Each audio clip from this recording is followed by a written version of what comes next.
Good day po sa lahat. So, ito po si Angelo, ang operator ng Smart 60cm DTF printer dito sa Uyo. So, last week, nakapag-run po ito ng 182 meters. So, dito po yung head area ko po.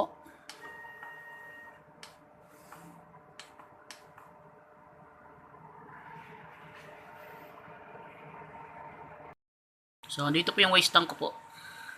So, ka-dispose lang po siya last Saturday. So, dito po yung AVR. So, at nandito rin po yung ground.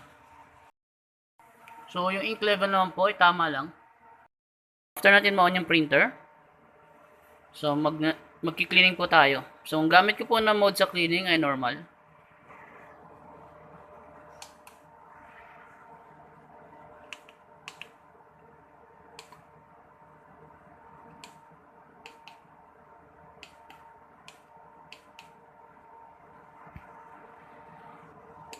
So, gagawin po nating medium.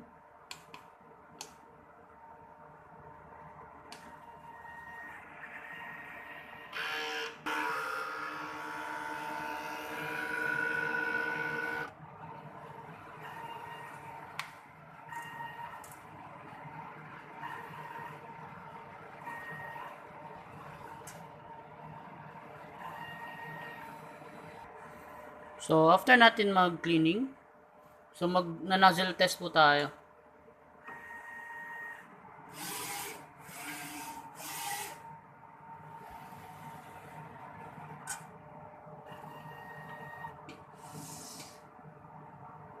So, titingnan po natin yung nozzle kung buo po.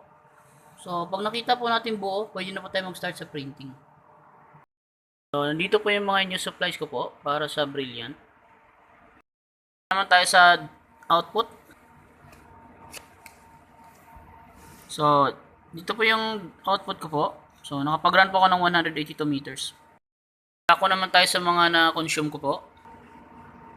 So, last week, nag-consume po ako ng 3 bote ng white. 3 packs ng white powder. At 2 rolls ng 60cm. So, dito naman po yung checklist ko po.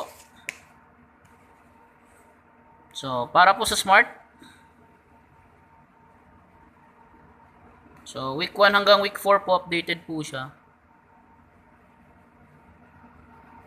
So, yung witness ko po si Jamie.